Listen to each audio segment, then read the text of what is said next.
All right. So our main story. Um, are you eating something? What are you eating? Don't worry about it. Hey, why don't you pipe it down over there? Um, Geez, can you? Hey, have some respect. Excuse me. Pipe it down. Um, if you follow me on Twitter, um, if you've hopefully if you've been on Twitter over the past couple days, you've seen something about this. Free Juggy now. I want to make this the title of it because I want this video to also be a vehicle about spreading awareness for this. Even if we don't talk about it at length, we'll have the timestamps in the description so you can come to this part. I don't know why I'm saying this while we're talking about it, but okay. Yeah. Free Juggy now. I'll just explain the background of this case, and then I'll explain what's been going on Twitter recently. So, Juptej Singh Johal, British Sikh activist, started the Never Forget 1984 phrase, or I guess movement, whatever you want to call it. He had, I believe it was a radio show and a website where he spread awareness, info, everything about the 1984 Sikh genocide. So, yeah, that's him. Activist, great guy.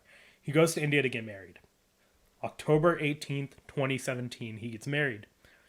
November 4th, 2017, he's out shopping with his newlywed wife and his cousin.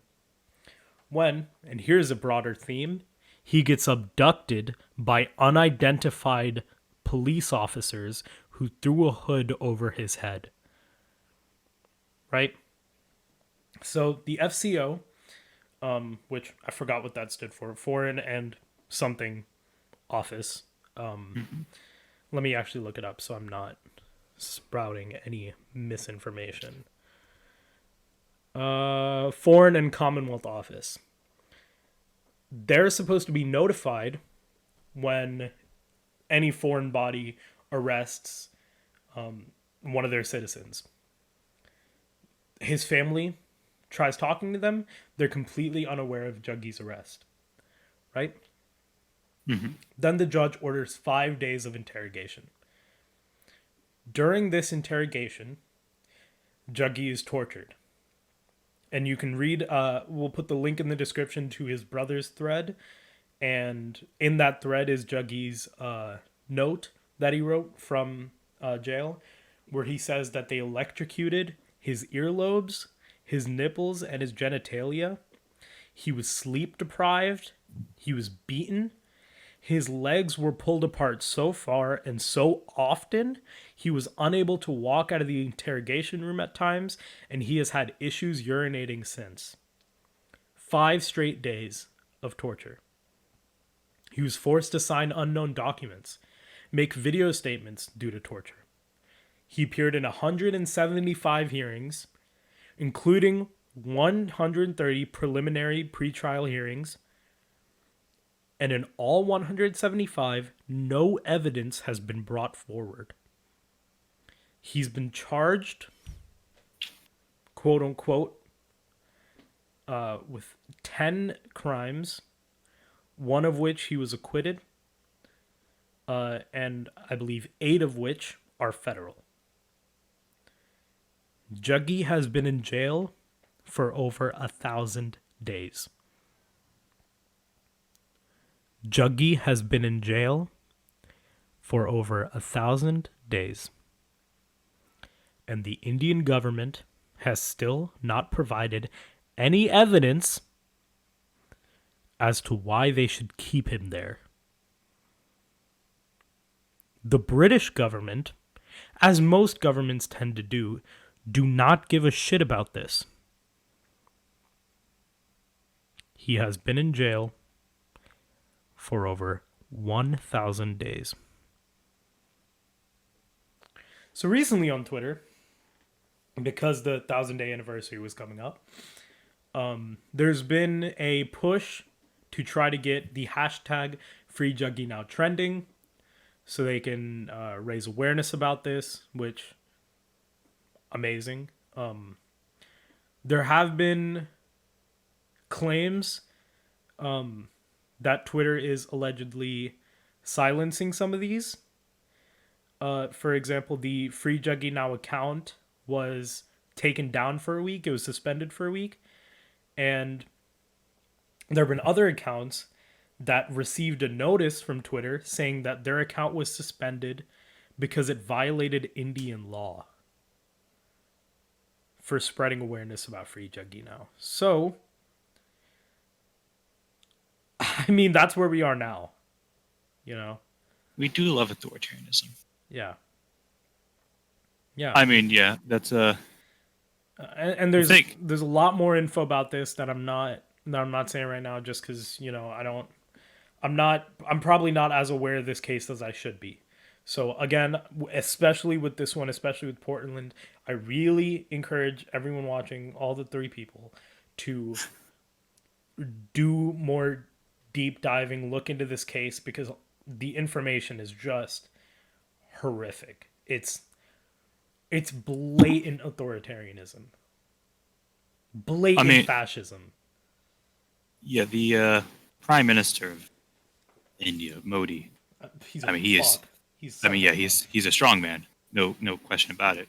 Probably why Trump likes him. Just so everybody's like really aware of like what is actually going on in India, one of the main parties, the BJP, is an openly Hindu nationalist party. Oh yeah. I mean, they if I'm not mistaken, they passed a law that stripped the citizenship of, was it Muslims or?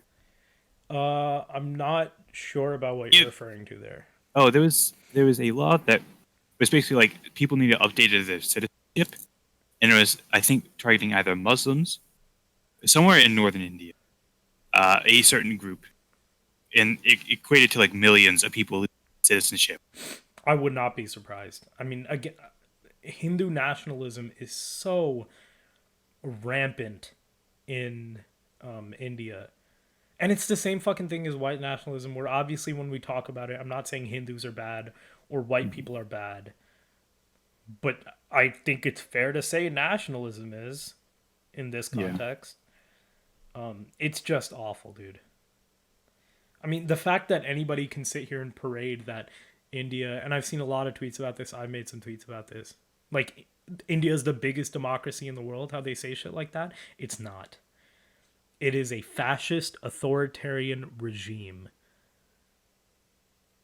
They are covering up an ongoing genocide. You know the war on drugs that they did here, right? Yep. Where they invaded. You know, they infiltrated like smaller, poorer black communities, pumped them full of drugs, then dipped and went, "Oh my God, look at the drugs." All right, fucked up their culture, fucked up their community. They did the same thing in India. They're continuing to do the same thing in India with Sikh communities, with Muslim communities. They are, oh my God, dude. Please look into the atrocities that the Indian government has committed, because there are a lot of them. And that's not even touching on like Kashmir, what's happening in Kashmir. So I don't really know. Yeah. I don't really know what else I have to say about this. There are a lot of amazing people on Twitter in real life. I mean, his brother. I forgot his brother's name. Let me actually look this up. His brother Juptej Singh is doing some great work to try to raise awareness, getting freed. He was on Good Morning Britain a couple days ago. That clip is great.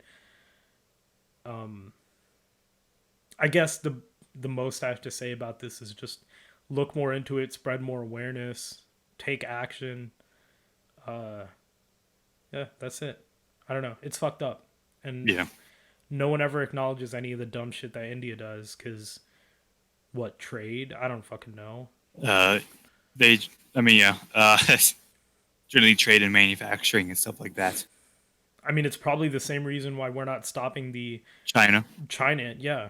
It's just, listen. Well, Australia's finally took us. Listen, China. Listen, India. We know you're engaging in literal genocide. Yeah. But we would like to trade. So Yes. So like, so you can keep on killing those minorities. Hey there, bud. hey, hey, hey.